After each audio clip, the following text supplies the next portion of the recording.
Why is Alberich such an evil little man? Why does he curse love and yet affirm sex? That there is a difference between love and sex might not be something we think very deeply about today. Incels complain about sex, and others simply complain about not having a partner. How often do we see someone say, I wish I had someone to love, and someone love me? Inceldom, as we think about it today, is an expression of hate, scorn, denial of the very being of love.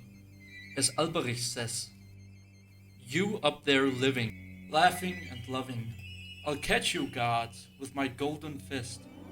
Every one of you, just as I spurned love, all that lives shall renounce it too.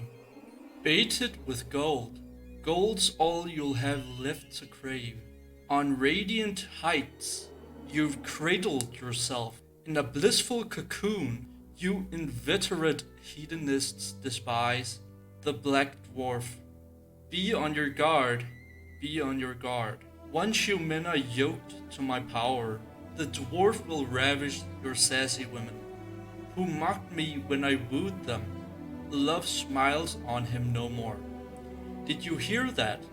Be on guard against the night army. The steps of the Nibelungs horde out of the voiceless depths into day. Alberich comes from a place of unbelievable toil and industry. He is consumed and has been consumed by greed. Greed breeds all that is evil in man. What is love next to gold? Gold is earthly, literally mined out of the earth. Love is not produced, mined, manufactured, or taken. The rejection of love starts with stealing that which is earthly from nature. But greed gives power. The rejection of love gives one the power over other poor wretches who themselves lack love but do not reject it, even if in spirit they do. Greed destroyed the world order, and out of it came anew, with a new man along. But only through an act of defiance of the ring, of greed, of all that is ugly and corrupting, did we defy the order and forge a new future. Greed is the principal death sin of humanity. Judas sold out Jesus to the Romans for money. Using what would otherwise be an act of love, it destroys love.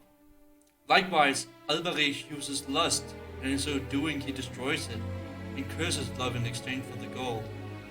Judas tried giving back the money. Alberich did not. Is Alberich the more realistic figure, or is Alberich less of an individual than he is the personification of an ill-materialist society? How unfair is it to Alberich that those hedonists at the top of society, the high class, the gods, take what he and his kind worked hard to produce, giving all that is lovely in exchange for, just so they may fulfill their need for status, to pay for having a palace built, with the gold they themselves did not work for.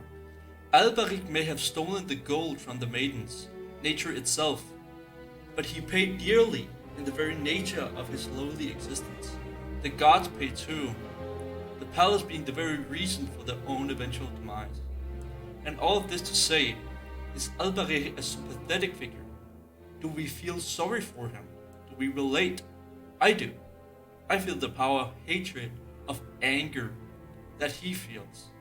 Cursing all that is love, all that is beautiful, all that is alive, to put everything under my boot and proclaim, alas, I am the master of the world.